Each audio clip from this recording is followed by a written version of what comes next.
Welcome, everybody. This is Urban Awakening, and I'm your host, Jose Reynoso. Today we have Mario Garnier. He's the founder of the WBAC, that's the World Bufo Alvarius Congress, and the founder of the ATBA, the Guild of Practitioners of Bufo Alvarius. He's also directed the documentary called Buscando el Bufo, looking or searching for the Bufo, for the toad. And I had the pleasure of meeting him in the first World Bufo Alvarius Congress last July 2018. And I felt that given the current situation and times where Bufo Alvarius is becoming such a hot spot, such a hot trend in the world of medicine, even Mike Tyson has recently mentioned it in Joe Rogan experience podcast, his experience with the Bufo. I felt that who better than the organizer of the Bufo Alvarius Congress to share a little bit of his wisdom, of his passion and his insight, but even more importantly, share his personal message, personal experience of what Bufo Alvarius is from his perspective and what we can learn from his experience. So Mario, welcome. Hello, everybody. So glad to be here and thanking you for the opportunity to speak. Mm-hmm. Awesome. So where are you located right now? You're in Mexico, right? Well, right now you got me in the desert. I'm in the desert. I'm not in Mexico City, but tomorrow I'll be in Mexico City. Okay, wow, the desert, yeah. Now, how is the weather right now? It's not as hot as like summer, No, right? it's not as hot as the summer. Okay, yeah. I remember last summer I was like, man, this is something else. This is something else. Yes. Why don't you tell us your first encounter with the toad? That I love asking people that have tried the toad. That's like my first question. I want to know, when did you pop the cherry with the toad? Okay, it was around 2013, the end of 2012. I was invited by my brother he just told me, go to that apartment and smoke what they're going to give you. I used to trust a lot about my brother, so, well, undescribable experience, it happens. Well, yeah, it happened on an apartment in Mexico City in the early 2013. And it was a great experience because at those times, almost nobody knew about it. There was no podcasts or information where you can plug the cord to get more information. So basically the motivation that took me to take this tool, it's because my brother told me that this could be some way to heal things like bipolar disorder and depression. And my ex-wife at that time was diagnosed with that.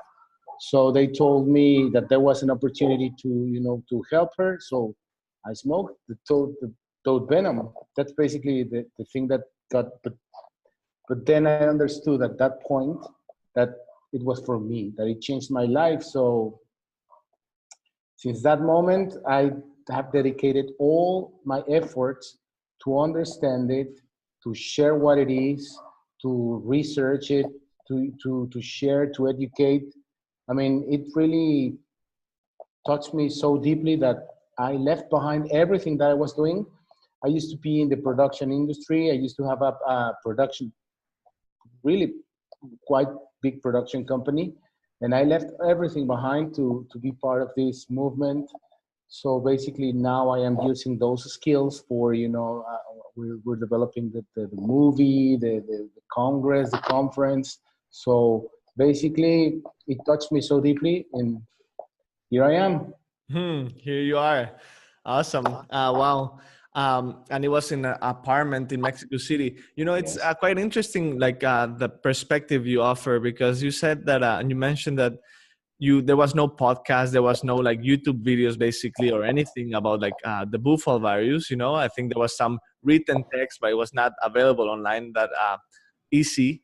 And I guess that also helps a lot to not anticipate the experience, because I found when with many people I work with or that I chat with, like they've read so much content about the Bufo that I think it's already shaping their experience. And there's some facilitators that have been uploading videos, and it's already creating like the foundations for their experience, where it could have been something completely different, but you went with full trust with your brother. And I think that maybe allowed that big expansion because you were open to everything and you had no idea. Yes, and you know what? It was perfect for me. Mm-hmm. And yeah, but that idea that you are saying now, it's very important to do not feed your mind with expectation of what's going to happen, because trust me, that's not gonna happen, because every experience is different, it's intimate, it's you and the molecule. So whatever you have heard from other experiences is not going to be your experience. So that's important. I mean, and it's part of the, you know, of the recommendations or the educations that we need to start giving to the people. I mean, no matter how much do you read, no matter how many videos do you see, no matter how many drugs or experiences you have had, nothing is like this. Mm-hmm. This is the ultimate experience that a human can have, and it's personal, private, intimate, unique, and every time is different. So nobody's prepared for the Toad. I mean, you cannot prepare yourself for the Toad reading books or, you know, seeing videos, because that at the end will pollute the experience. Because sometimes people says, oh, I've heard that people saw God or the light, or I saw, you know, entities or whatever.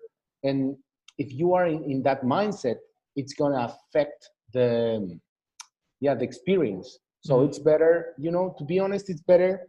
Do not research, just trust, do it responsibly, and find some responsible people to take care of you. I would say it's important to have some people to babysit you at the first time. I mean, it's very important, and I don't know, no one is prepared. Yeah, I totally agree. You know, Stanislav Grof, the famous researcher, psychiatrist, and whatnot. He said recently in a podcast with Tim Ferriss. Yep, he's done more than 4,500 LSD conducted sessions, and he said that when he tried the Toad, man, it was like he's seen everything. He's like, but I haven't seen anything. Nothing can prepare you for the Toad. And I totally agree with you. You can read and whatever. And I keep hearing this from people that like, you guys have no idea of how to explain this. It's like, because this you cannot explain. You can only experience. And it's going to be so personal. No, there's no two Toad sessions. But I thank you for also sharing that it's important to do it with somebody that is qualified. And we'll then enter into those details afterwards, but you need some babysitting, because you're basically going to the most powerful experience that we can access today, as far as we know, you know? Yeah, and even for experienced psychonauts, I have a chat with James Orrock, and he told me his first experience, and he said to me that he was like for 45 minutes lost, destroying all around so everybody needs babysitting, even James Orrock, you know. So yeah, it's important to be, you know, to be responsible, to have somebody to take care of you. It doesn't matter if you are an experienced psychonaut or whatever. I mean, it's part of respecting yourself, having someone to take care of you for the first time, at least. For the first time, yeah. And for those of you who don't know who James Orrock is, he's the psychonauts of psychonauts. He's done more DMT sessions than all of us together, and he has triptaminePalace.com and the website and everything. So even if he says that, we should listen to some of the veterans in this world. Yeah, so, he's a veteran. He's a veteran, yeah. Good words, yeah. It's my friend, and yeah, it's a great man. He like you said, he wrote the book, The Tryptamine Palace. well, he's awesome. He's awesome. Yeah. Yeah. And it was awesome to hear him speak also at the Bufo Congress. So what is 5-MeO DMT? To me, it's I would say it's biotechnology. To me, Biotechnology. Wow, I like that term. that's I really, really like that term, biotechnology. you know what? It's the way I see it. 5-MeO DMT. I mean, I want to explain if I'm allowed to Please. explain. Okay, 5-MeO DMT. What the mechanical thing? I mean, the mechanics in your brain. What does in your brain is that goes into your brain and turns off the left lobar core. I don't know, lóbulo frontal izquierdo. I don't know how to say it. I think it's the parietal lobe. Yeah, Parietal frontal lobe, right? Yeah. Yeah. So that's where the ego resides. The feeling of self resides. Mm-hmm. So what the 5-MeO DMT, I mean, one of his functions is that turns off that region and allow the spirit that it's driving this biomachine, you know, be detached from it for a few minutes. So I would say 5-MeO DMT, I mean, it's also it's a neurotransmitter. it's a molecule that it's like hormones. And what are the functions of the hormones in the brain? They are connectors, right? So we usually are under the effects of a connector that it's called serotonin. Mm-hmm. And that connector, it's in charge of configuring our brain in automatic mode. So when you are under the effects of serotonin, some parts of your brain, like let's say A, B, C, and D, are turned on. Mm-hmm. So if we switch the connector and you put 5-MeO DMT, so the brain turns on different regions and change the perspective of the essence that is driving this biomachine. So when you are under the effects of serotonin, you are in automatic mode. When you are under the effects of 5-MeO DMT, you are in advanced mode of your brain. Okay. Right? So 5-MeO DMT, we produce it. We humans produce it. I mean, it's in the yopo, it's in some plants, it's in the toad, it's in our guts, and I wanna make this point. When the people it's about to die, they report that they see the light, right? They see the tunnel, and you see that sometimes when you're on the toad, because it's the same molecule. The people that reports what the samadhi is reports like it's like, I mean, the experience, it's reported like the same all the time, because it's not the toad, it's not that the near-death experience, it's the molecule. And the molecule gives the opportunity to the spirit or the essence that it's inside this biomachine to cross dimensions. Oh, wow. So to me, that's my definition. It's biotechnology that allows through the essences of the spirits of us go to other dimensions. Wow. So almost, let me see if I get it. It unplugs the parietal lobe and it allows us to finally go through these doors, through these veils, and see and experience it all, because it's 5-MeO DMT it's in us. It's not that it's a product that we're putting in, like Coca-Cola, that we don't have in. This is a brand. This is a product that exists in our body, a neurotransmitter, yes, and unplugs the serotonin, and that is in the conscious mode, takes the I am and becomes everything, right? So it's yes, yeah, it's and definitely I can relate to the seeing the tunnel and seeing the white light, and that's why I tell people before doing the session is like, are you ready to die? Because this is consciously dying, but guess what? This time you're not afraid, and when you're not afraid of dying, there's nothing that can take you down, I guess. Yes, and that's part of the lessons. And what you just said is that when you provide the Tote or 5-meo DMT to people, you provide them a taste of the death. But it's exactly what happens when you die, because when you die, the last thing your brain does, it floods the brain with 5-meo DMT. So this is having the death experience, but without dying, and that gives you the lesson of understanding. Yeah. And sometimes the people think, oh, I died, and when they come back from the Toad, they start, realizing how important it is to be alive. So yeah, and the people who has a near-death experiences, like when they report that they have been dead for 7 minutes, they come back and they, have this new attitude for life about, appreciating being alive and all that stuff. And that's kind of what happens with the Toad. Mm-hmm. You kind of die in a way. Mm-hmm. Yeah. Or physically, you physically die. Mm-hmm. Yeah, those NDEs, the near-death experience. I usually tell people, like, I feel so fortunate to be able to access this molecule, because not everybody is as lucky, in a sense, to go through a near-death experience, because those people usually, when they are about to die and they come back, or they die and they come back, they change their life drastically, usually for good, if they have a good guidance afterwards, a container.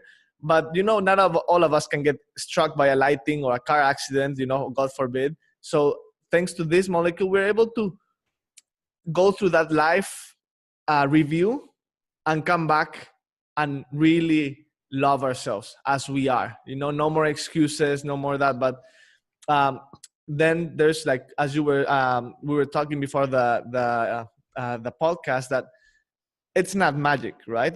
Some people right now, you go online and it's like almost like the magic Toad, and we're creating this whole like dogma around this, like, it's not magic. What can you tell us about what can we tangible say about the Toad? Like, because many people go to the facilitator and it's like, this is gonna heal me.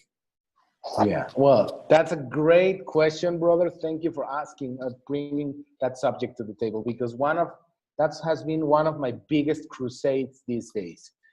So I would say that it's not medicine, right? Because medicine is something that you take it for the fact that you take it, it will fix you. But sometimes when you take the Toad, this is not going to fix you. It's going to give you more problems, because you're going to realize what do you have to do, right? So it's a tool.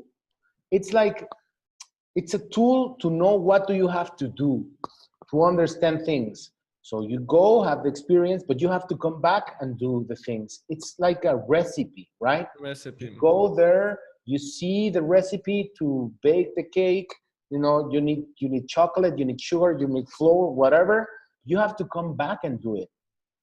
So to me, it's a tool that expands consciousness. And I think it's not correct to call it a medicine, because the people thinks that if you smoke 3 hits of Tote, your life is gonna be fixed, and that's not true.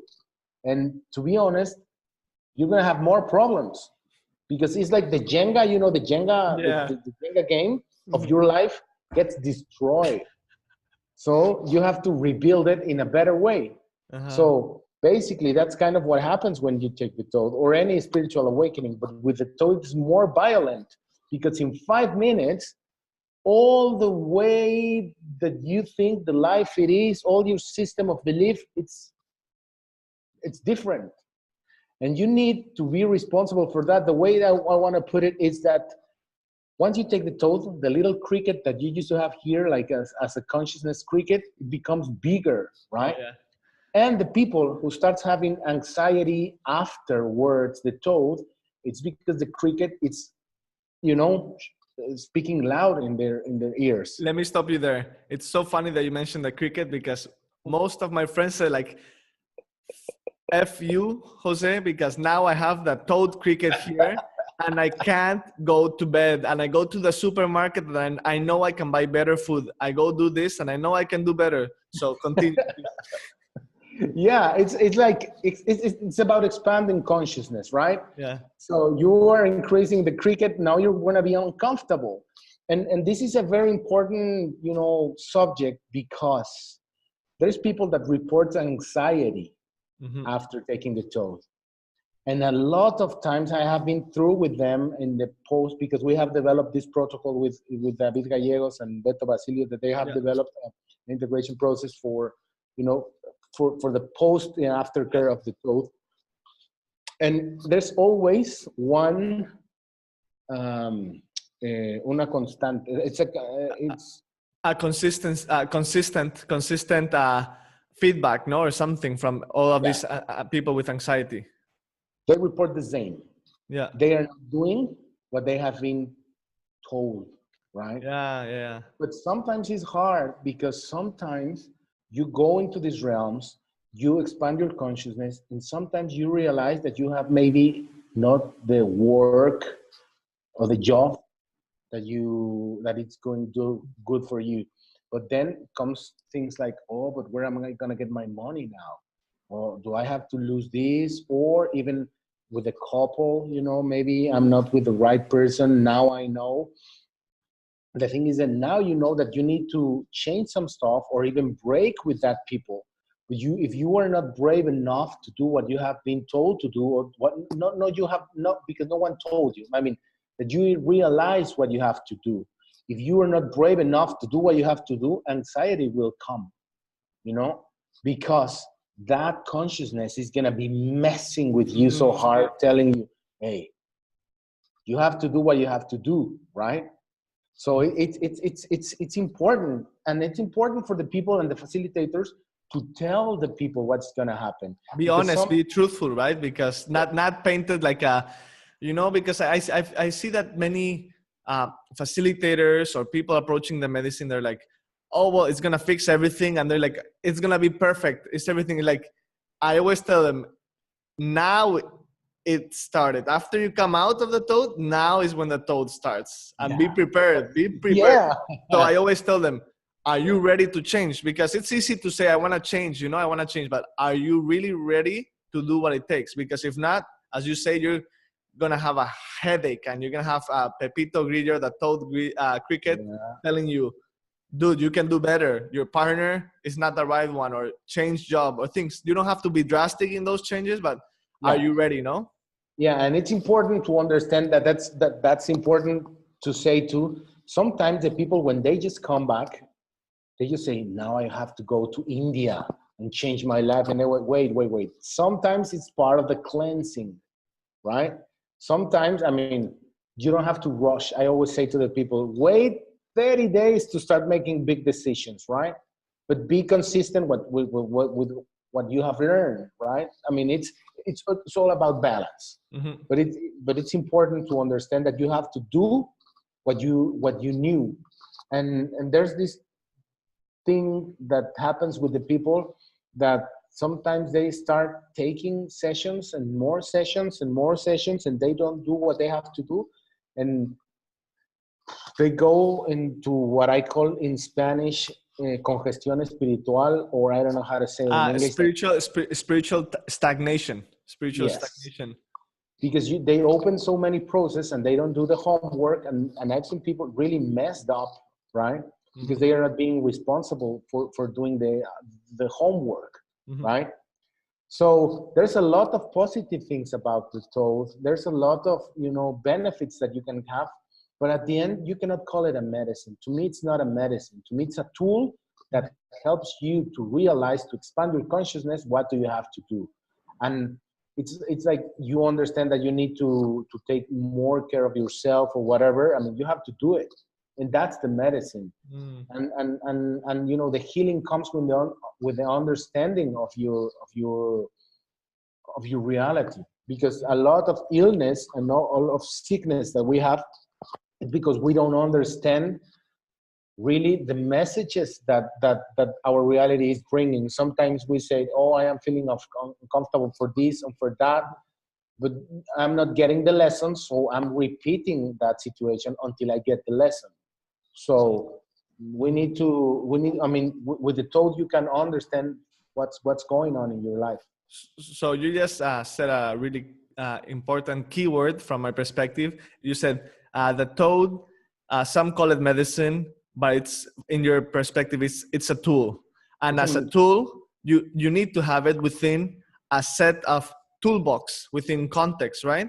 Because as you said, you're working with Beto Basilio and like maybe other facilitators of creating this integration process and probably preparatory process. Because if you go to the surgeon office and you go straight with the most powerful substance of the world, and you open your heart, your mind, and everything, but there's no anesthesia before, and there's no sewing, and there's no I don't know, like caregiver afterwards, then those are the people that are reporting anxiety, reactivations, and they're left alone. So this takes me to my next question.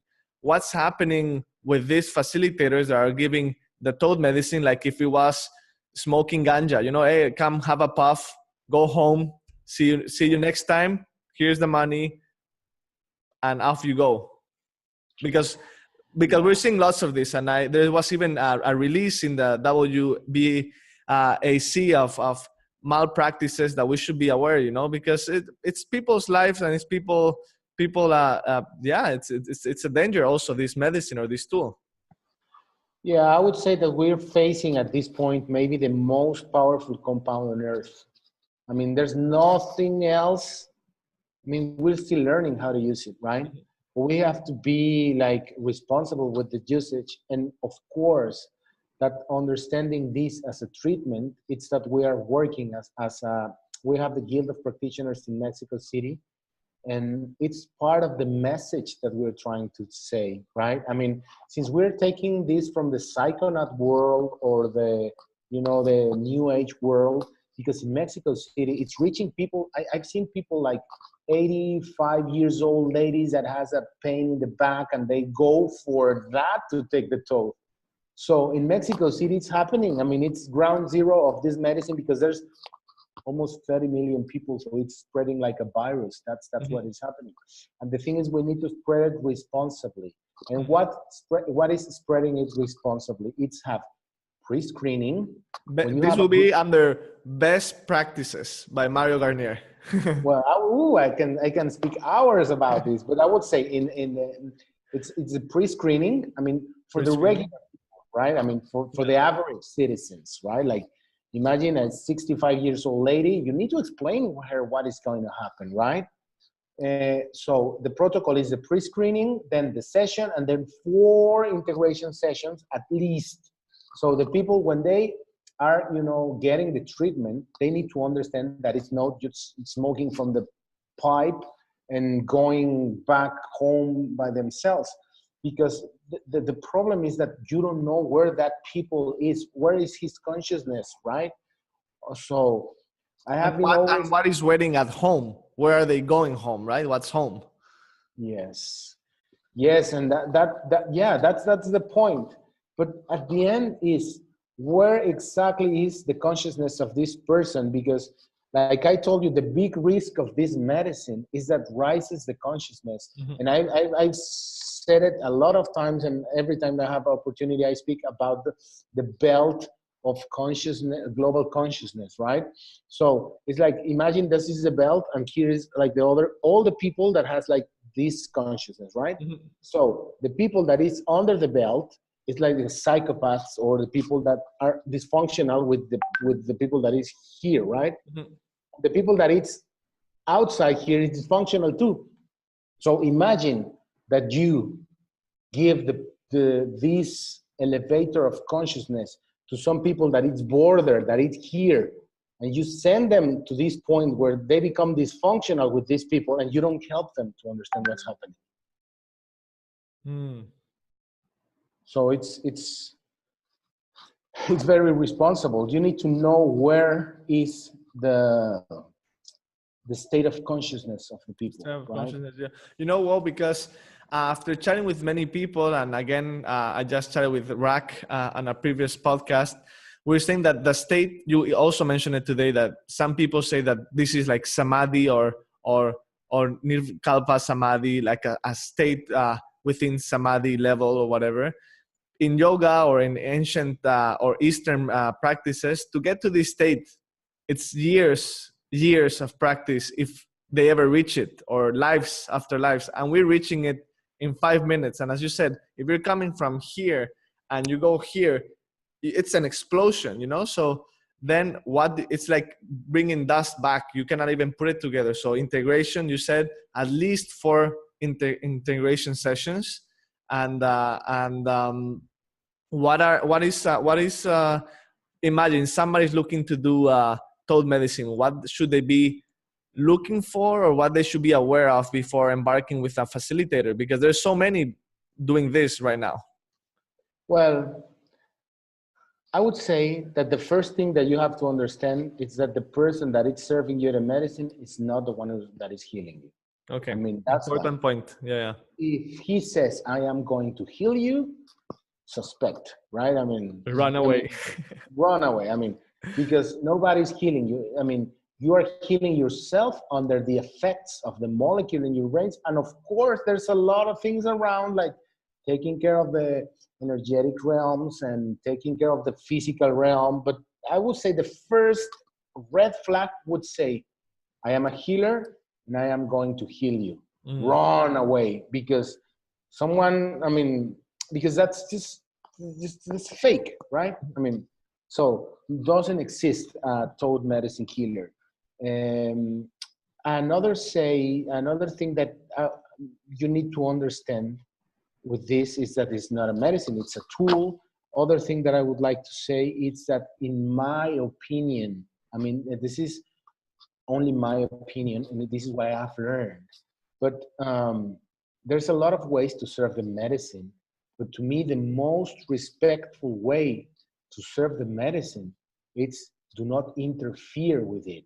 Because sometimes, I mean, as a facilitator, if the facilitator said, okay, I need to, to worth the money that they're paying me, so I'm gonna shake the rattle, or I'm gonna sing this chant. I mean, it's fine, but it's not necessary, right?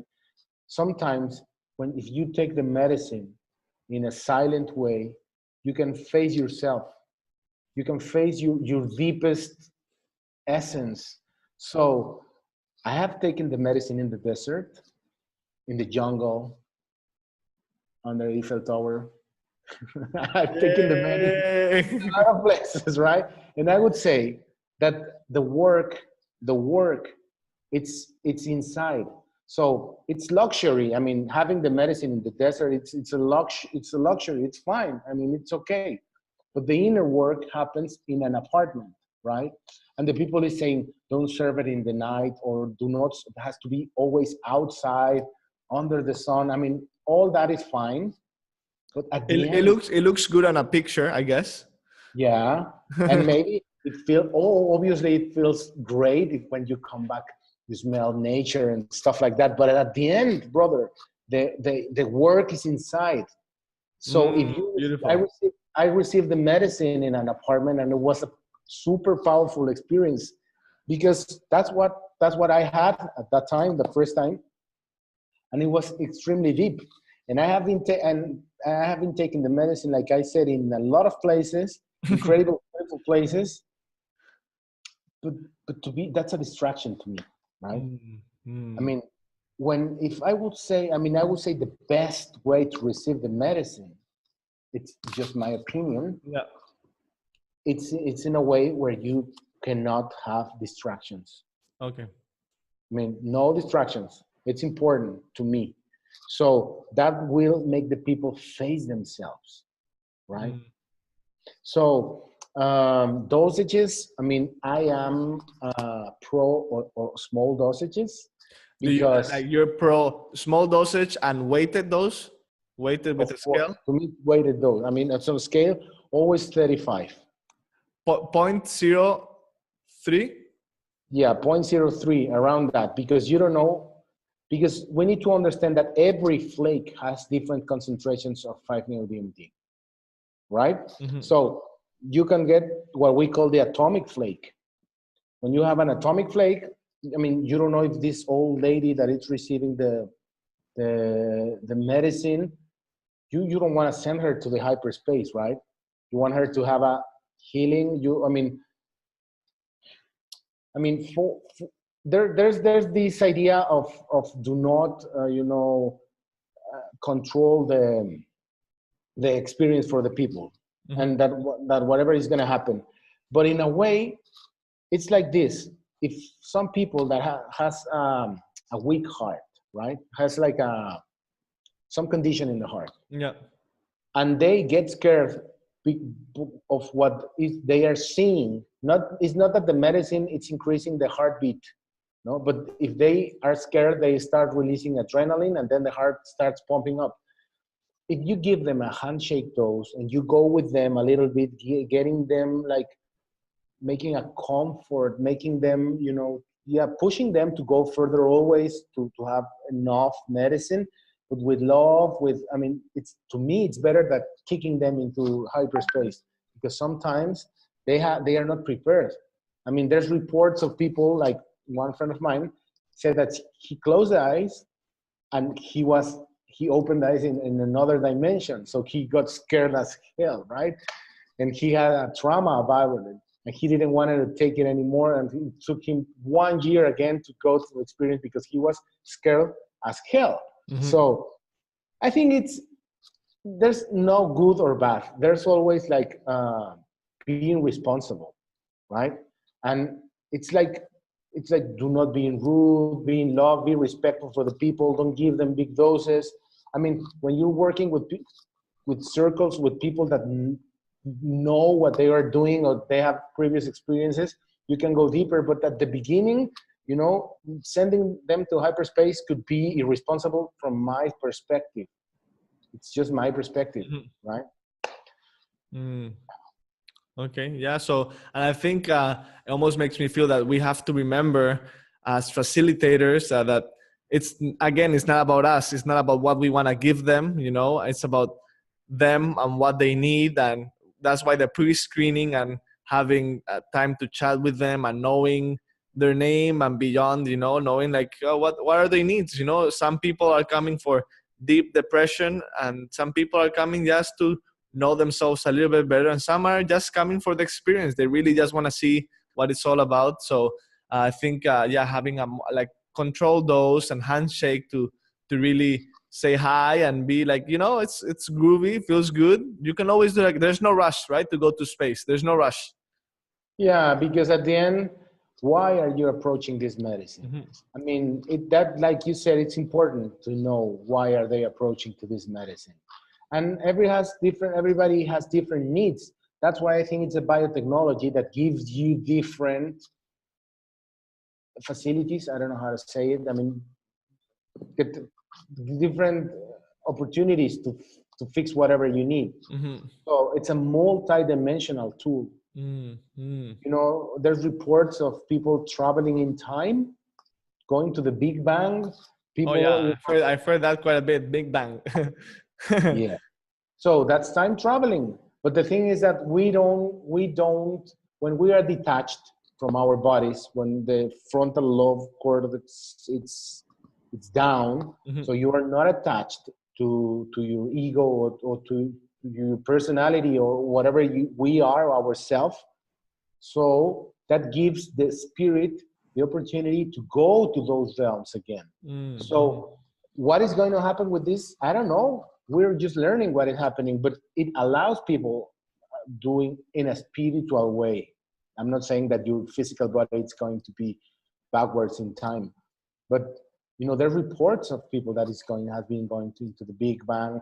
To be honest, we had an experience with a lady who went into the medicine space, and she saw that his son was being murdered, and 1 week after, the son got murdered, right? Oh, wow. So what is that? It's premonitions. It's and she reported it when she came back. Wow. So it's time. Is that time traveling? Is that the premonition? Well, we're learning, right? It's not a coincidence. That's something that it's not a coincidence, right? So there's a lot of functions that these tools has. But at the beginning, I would say it's always rising your vibration and cleaning yourself, cleaning your life. Wow. Yeah. That's a crazy anecdote about that lady.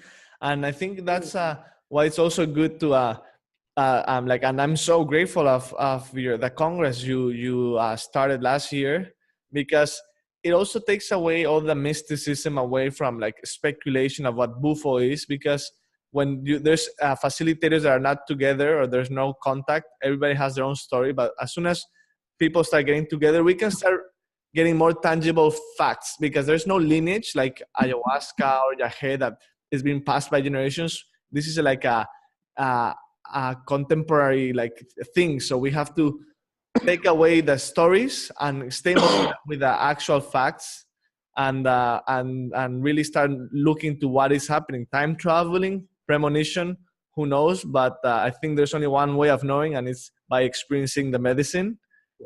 Nobody can tell you anything. And so how do you incorporate the teachings of the Toad medicine in your daily life? How do I? Yeah. Well, because I guess there's people that are about to do it, or they've done it and they're okay, so much information overload. Now I know I have to do renovations in my whole apartment. How do you start incorporating those teachings into your life? Well, that's just doing it. I mean, just do it. Just do it. I mean, and I don't know how to say it. It's just do it, and maybe start changing. But it helps. I mean, when you change your vibrations, it itself helps you to change your reality. But I would say just do it, because there's always a free will. Otherwise, we will be our free will be violated for this medicine, and we are respected to be whatever we want to be. So to me, that's the beauty of this medicine or this tool, because it lets us realize what we have to do, and there's the free will to do it or not, right? So I would say, how do you work? Just do what you have to do, and you in your heart knows, right? So how do I incorporate? I mean, and it's happening. I mean, it has happened to me. I used to be a really unhealthy person, always eating meat, and and I'm still kind of unhealthy, but less, right? I cannot eat meat. I mean, and it's fine, eat meat, I mean, I'm not saying that it's not good or bad. I just say it was making me sick. And now I'm feeling better. And how it happened, just happened through the expanding my consciousness, right? I mean, but if I want to tell you a story. Please. Look, this story. I have a friend in Las Vegas that it's a hip hop middle star, and he was smoking a lot of a lot of ganja, right? Yeah, and then I gave him the Tote, and all his songs was about smoking weed and stuff like that. So I gave him the Tote, and he opened the eyes, and I was like, hey, I cannot smoke more weed anymore. I don't have the cravings for it. So it spent 2 days without smoking weed. And he started again. I mean, he called me, hey, what you did to me? Now I have to force myself to make me that I like it again. And he came back to smoking weed all day. So, I mean, there's free will, right? There's always free will, always. Otherwise, we would be puppets from that tool. Yeah.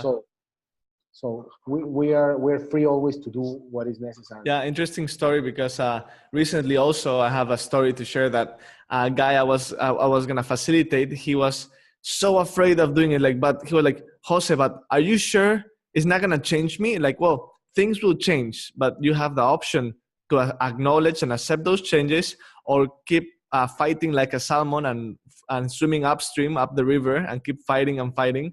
And he was like, but I'm so afraid of losing who I am, I'm like, well, that's something you have to be willing to go through, because you're going to go through it. But then when you come back, you'll remember who you are. But then you have the option. Now you have the option because you saw everything from a bigger scope, So it's that's the beautiful thing, that it's not mandatory, but it gives you, now you have an option. You have no excuse of saying that you don't know. Now you have an option. Yes, that's true. Other way that I'd like to put it would be something like, imagine that your life, it's a puzzle, with a lot of the pieces. and you are one of the pieces of someone else's puzzle, right? But so for resonance, where your vibration is, I mean, your partner, your job, your economy, all your reality reacts by resonance of who you are and where is your state of vibration, right? Mm-hmm. So if you rise your vibration, that's happened when you take the Tote, then you come back and you try to fit exactly in the puzzle, and you start seeing that you don't fit anymore because you have expanded yourself. Mm-hmm. That bothers the people. Oh yeah. That bothers the people because there's a story that there's a lady that was working with us at the beginning. I was giving the totes to the maid that was working in my house, to everyone. I was toting everyone at the beginning, you know, because that's part of the Activation, toad activation. Yeah. So at the beginning, I wanted I thought that was something that everyone has to do. So the lady that was working in my house was called Doña Mati. I gave her the toad, and she went with her family. 3 days after, the husband called me, and I was like, "Hey, what? You gave drugs to my wife? Now she's acting wild." And I was like, "What happened, right?" And I talked to the lady, and I said, "What is wrong, Mati?" Right? And she said, "I have been stupid because I have been, serving them for 30 years, and they don't respect me. So now that everything is gonna change." And I was like, "Wait, Mati, you're under the post-medicine process." And she was trying to fight them and kick them all, trying to make them respect. And we explained her that she was mad with her for allowing them to do that. So at the end, what happened? That she changed her vibration.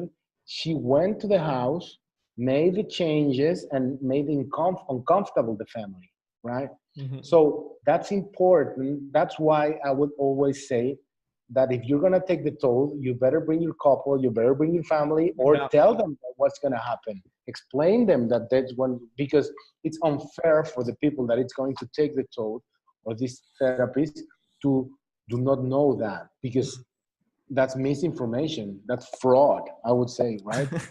Toad fraud. Total fraud, right? Toad fraud. Yeah. Thanks for also adding that, because now I'm getting more. They say that once you do the toad, you start opening the vibration and opening the opportunity and the channels within your family genes and family line. So somebody tries it, and now their parents wants to try it.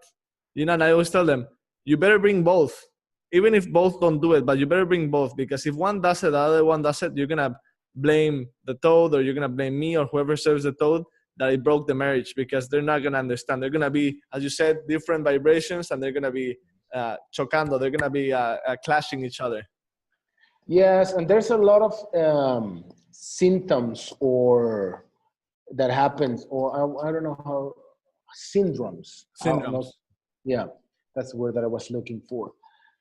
When the people take the toad, there's a classic situation that I've seen all the time. They say, "Oh, now I'm enlightened. Now I'm better than my partner. Now I'm better than my father. Now I'm better than everyone. We are the enlightened people." Yeah. And when you're facilitating, you need to, that's integration. Integration. You need to start telling them this is part of the process. You are not enlightened because you have seen the light. Because it happened to me, brother. Yeah. I felt enlightened. I thought, oh, now I know. Now I see what's on the other side. Yeah. My ego was unsupportable.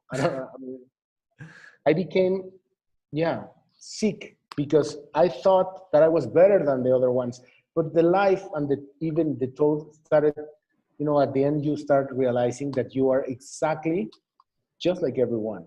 So that's something that you need to tell them at the beginning, right? You're going to feel that you are enlightened, but you are not. You're going to feel that you're superior, but you are not. Because there's people that has more consciousness than you and people that has less consciousness than you. We're all the same. Mm-hmm. And there's this in the new age world, thing that they say that if you are enlightened, you're worth more or something like that. And it's bullshit. Actually, I have a crusade versus this. Well, that somebody mentioned it in the Congress. That's like spiritual ego, and that's the worst ego that can exist, because even though you know, you still take advantage of that, because the other ones is like what Jesus said, perdónale, Señor, que no saben lo que hacen. Like, forgive them, Father, because they don't know what they're doing. But now you know, and you still think you're better. So it's even worse, you know? Yeah, but that's human condition, brother. Yeah. I've seen it all the time, and I've seen it in me. Oh, yeah. You know, I mean, I'm not pointing fingers on men. Mm-hmm. That's what happened to me. Mm-hmm. And that, I mean, that brought me a lot of problems, because I thought that I was enlightened, and that's only bullshit, man. That's only bullshit. Well, yeah. Yeah, and there's a lot of syndromes. There's the Messiah syndromes. Indoctrination, indoctrination. That's brother. Hot topic recently on Facebook. Yes, Indoctrination. Can you please? I was waiting to bring this up. Can you please share a little bit of light on this? Well, it's just my point of view, brother. But this is a warning we give before the podcast. Yeah. The opinions of the interviewers and the interview is personal. Don't take anything personal, but hey, it's one more opinion. Yes. Okay. I'm going to start with a short story. Mm-hmm. I was with my friend in Sonora, in the Sonoran Desert, and we were with some other friends that we were in ayahuasca, right?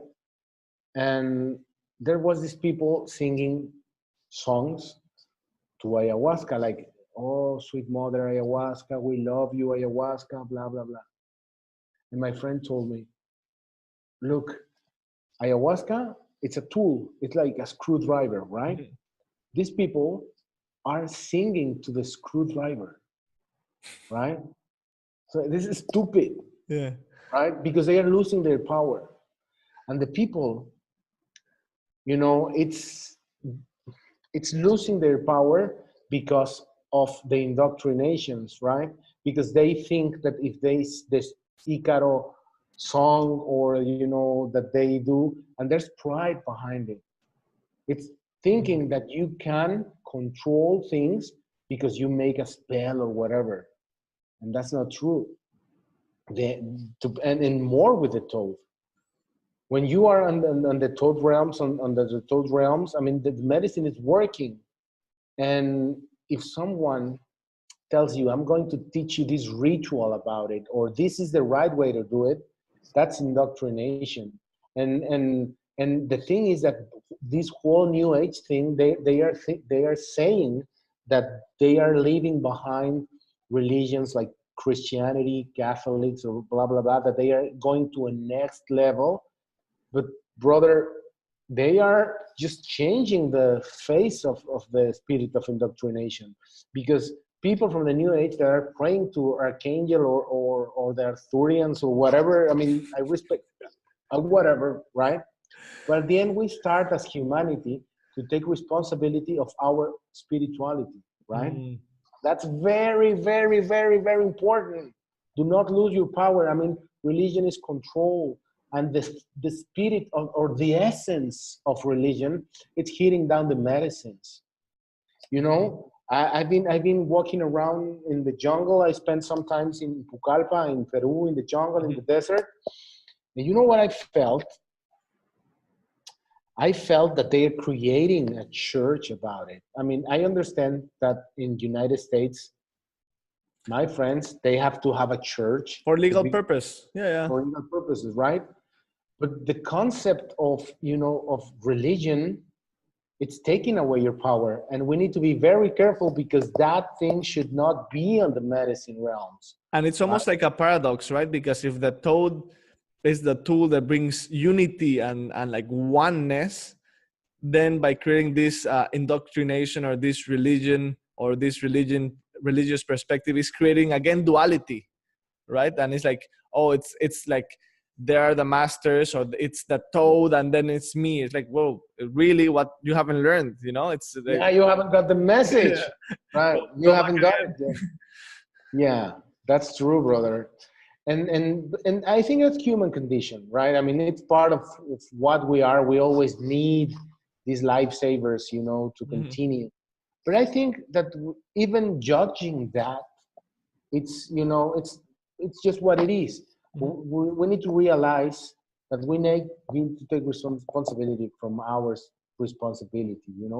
And at the end, brother, when you are under the experience, I mean, the full release experience of the ego, no matter if someone is chanting around you, if someone is massaging you, if someone is, shaking a rattle or, dancing naked around yourself, I mean, it's not necessary. Not necessary. It's you and yourself and God and the universe. I mean, so that's why I say that we need to respect the medicine. I mean, do not interfere with it. Do not make indoctrination about it. Mm.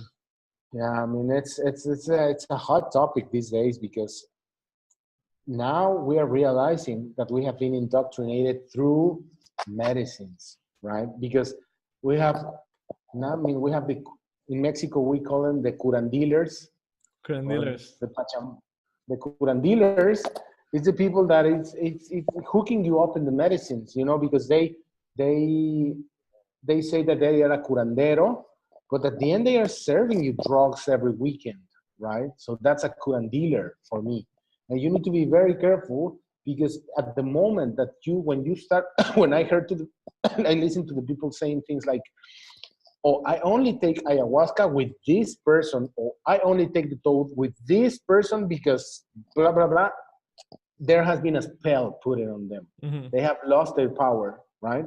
Of course, you need to find someone to give you the medicine in a respectful, loving way. But Mhm. that's it. That's it. Do Trust. Yeah. not let Something. do not let indoctrinate you, right? Yeah. Yeah. Wow. Yeah. Current dealers. I like that. I like that word. Um. So what's you said that the future of the toad is uncertain. Um, right now, what is the WBAC doing to at least ensure that we don't know where we're going, but in the meantime, each step we take, we try to take it as safely or as conscious as possible. You know, I think the main purpose of the WBAC is to gather the community and to educate with the information that is shared there. It's not what I say, it's not what the people that organizes the WBAC said. It's a community that shares information and then we start sharing that information to the general public. And we have a few projects. We're working in the World Bufo Alvarius Medicine Bank for countries where it's legal. We're developing, I don't know how to say it in English, una cooperativa, a co-op, I A guess. co-op. No, I remember you saying something about fair trade toad. We could say Yes. something like that. Yeah. Yeah, we're working on that. But the point is that this co-op has to be, managed from the families in the desert, From the right? families. Yeah. Yeah, because they can regulate themselves. They know the rules. They know how to, to deal with themselves. So we're working on that. It's not ready yet. Maybe at the end of this year, there's a university that is helping us to train them.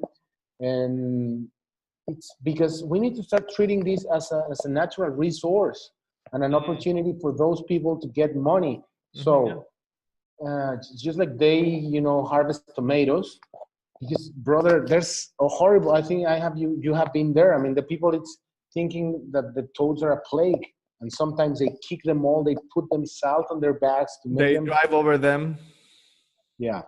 Mhm. So we're educating it's a huge mountain of pain of things that we need to do, and I mean, if somebody wants to join, we have the terapeutasbufoalvarius.com, the wbac.info, because there's a lot of work that we have to do. But at the end, we need to educate. We are not going to be able to stop the substance because the Yeah. substance, it's It's unstoppable. unstoppable. It's unstoppable. Yeah. Yeah, but we need to educate, and Mhm. you need to be responsible because there's people that are very responsible. They just are. I mean, if you're gonna mess with your head, if you want to be responsible with your head, okay, go and blow your head but do not blow someone else's head. Someone else, yeah. So that's the main thing. I mean, if you wanna, I mean, you have the right to do whatever you want to do with you. But serving people to medicine, it's a serious thing. And with no integration, because we have this, it's a number that we have that for people that, we started putting videos on YouTube, and there's Beto Basilio that is helping people to integrate. And that's how we know how many people are getting messed up because of, it's a tool. Malpractices, malpractices. Right? I mean, you can have a knife for killing somebody or to make an operation surgery and fix somebody, right? So it could be used for the good or for the bad. I mean, it could do you good or do you bad, right?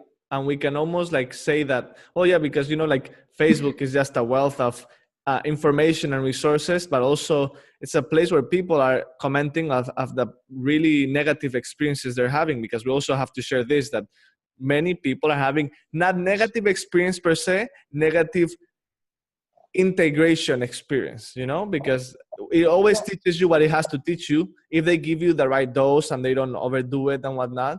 But it almost feels that we're facing the same issues that the normal medical society faces, that it's malpractice from the practitioner, which can be totally avoidable. Yes, could be totally avoidable, but this is gonna sound weird, brother, but at the end, even the people that has been under the malpractices, they having a lesson too. Oh yeah, there's always something to learn. Yeah. And I mean, it's what they needed, I guess. It's exactly what they needed, no? Because that's when you trust that everything's perfect. Yes. And I mean, to be honest, I wouldn't like to be mistreated or treated in a way that it's a malpractice.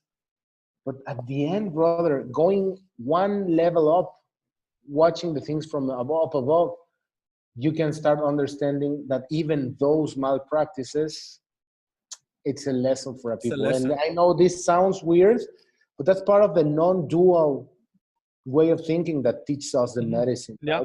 Right? There's a story. I'm going to share this story. It's really weird. There's a practitioner that abused a person, sexually abused a person when she was receiving the medicine, and then she didn't remember anything about, I don't know how far he sexually abused this woman, but she came with us and started saying that she was having panic attacks about someone else, chasing her and someone else harassing her in a sexual way. She has been in therapy for years. She was like 47 years around, something like that. And at that point, she tried to commit suicide. She tried a lot before the Tote, and she was always messed up of her head. And that specific abuse she started to realize that she got abused while the Tote. So she got crazy. She had more panic attacks. And then she remembered that when she was a small girl, she was abused and she didn't remember. So she has erased it, right? Yeah. So that abuse from the facilitator, I know this is monstrous. This is terrible what I'm sharing, but this has happened. I'm just trying to, to put all the things that has happened, right? So the abuse of this facilitator gave her the opportunity to recreate in her mind or to find the memory that she was raped when she was a young girl, and she has erased it.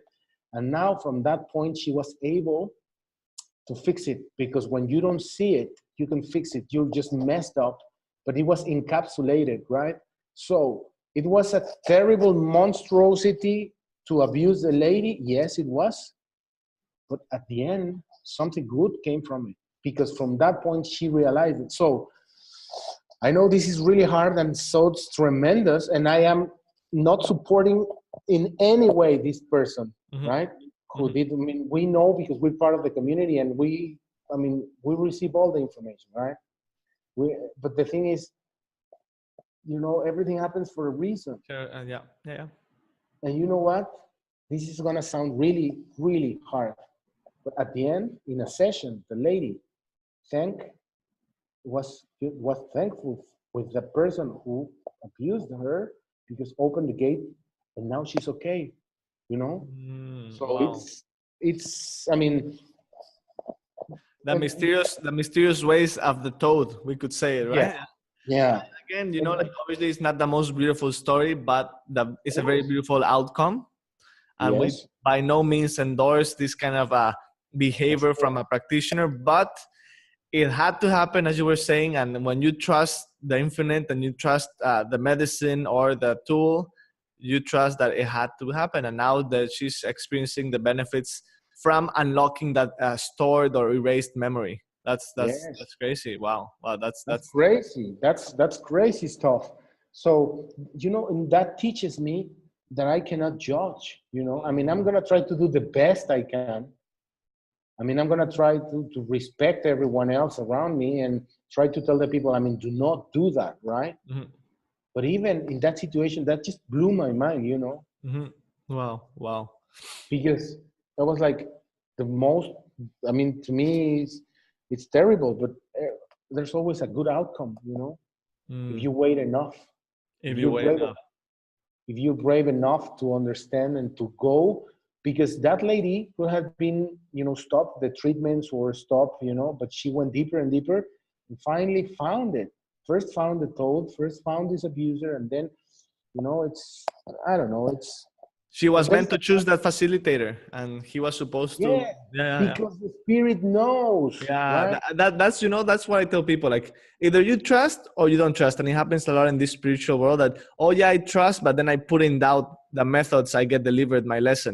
Like if you trust unconditionally, you have to trust that the ways had to be that way, and not this is inner work. This is not supposed to be a nice puff and be in a caution and trip. This is a tool to heal.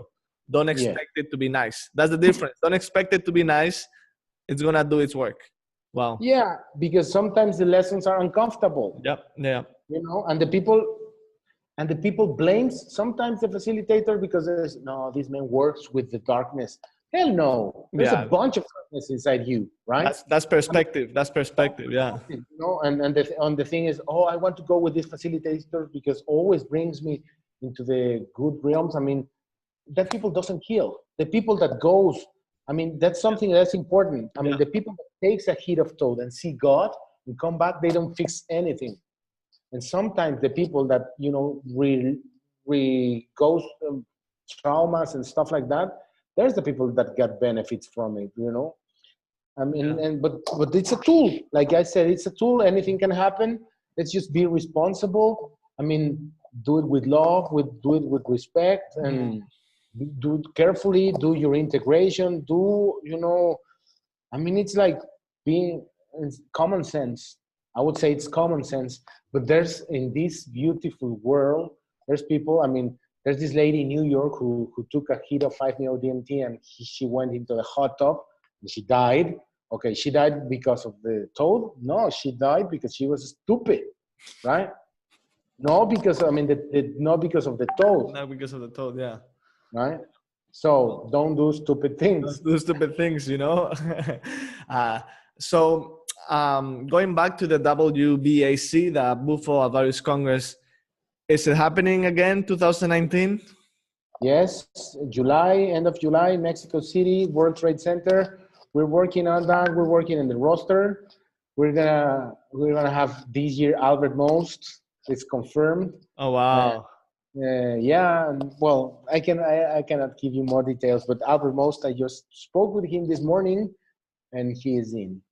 Oh wow, that's super exciting. Yeah, last year it was just for anybody that is listening. You don't have to be a practitioner. This is for anybody that is willing to learn the perspective of many facilitators, many people that have used the tools personally, science-backed facts, uh, psychotherapists, psychologists, integration experts. It's a good way of creating your own picture, because you get the perspective of many human beings. Yes, and there's going to be shamans, there's going to be practitioners, there's going to be, there's going to be a good roster for everyone. Yeah, I remember last year that because the Congress had to be held in a hotel in the city center. I remember it was like from the outside I was like, wow, what, like this looks like a show, because the people that were staying in the hotel and had no idea what this was, it was like looking all these amazing random people together.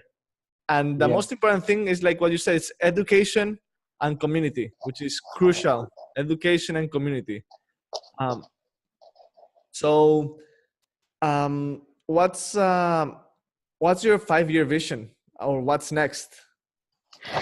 Oh, okay, it's community and education. We're trying to continue with the WBAC project. We want to develop the co-op with the Sonoran Desert families. We are working right now. We're finishing the movie. The documentary. We're trying to develop a master class, but with not with me or with any people.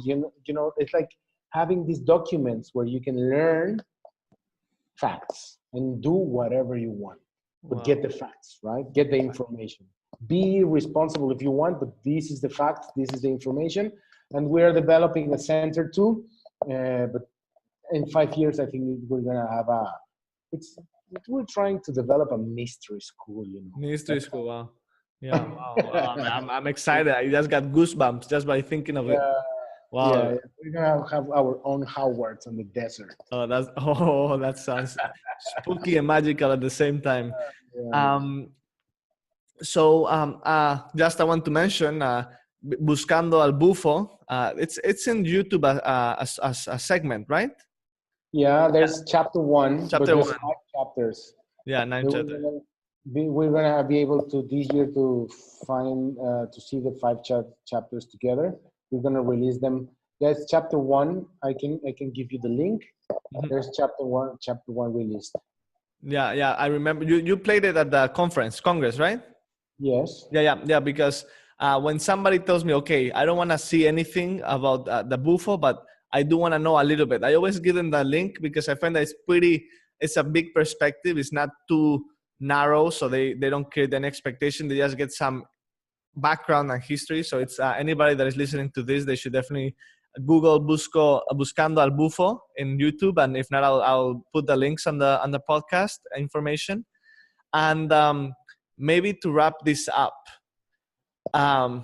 given your experience, you've been chatting from the most expert psychonauts like James Sorok to Rakrasam, which is a beautiful being, and my brother Rakrasam, he's pure light and love. And everybody that has participated in the WBAC and your own life, what advice would you give yourself? It's been like 6 years ago, or the first time you tried the Bufo. What advice would you tell yourself back then, just after you came out of the toad medicine, from what you know now? I would say, do not think that you know. You don't know nothing. Keep your mind humble and open, because we don't know nothing. Because every time you go in those realms, you realize that you don't know nothing. And that I have to trust my heart, and that I have to continue following my heart, because smoking the toad venom, it's so, unrational thing, but it has brought me a lot of stuff. So I would say the advice would be, don't think you know, and trust your guts and your heart. Trust your guts and your heart, and don't think you know. Wow, beautiful. Thank you so much. Wow. I'm so grateful for the opportunity to have you here, and I'm sure it's not gonna be the last one. It's the first of many, because there's so much information that you still have to share. And for anybody that is looking to attend the Congress, please just go to wbac.com. Is that correct? That info. And And if not, I'll add also the links for that. It's a beautiful meetup of community, of world facilitators that are just trying to do their best by being their best, I guess. And yeah, thank you very much for the hard work. I know it's a lot of work living in Mexico, dealing with all this infrastructure, doing with the co-ops, the fair trade, doing at the same time the documentaries, organizing the WBAC. Thank you on behalf of everybody that benefits from your hard work, that benefits from the information you're bringing up, and excited to see where we'll be just in summer, because this Toad medicine makes everything move so fast, the energy, that not even 5 years, let's say 1 year, where will we be? Have no idea, just a big smile and optimism. Yeah. Thank you. Thank you for having me, brother. Thank you. Thank you.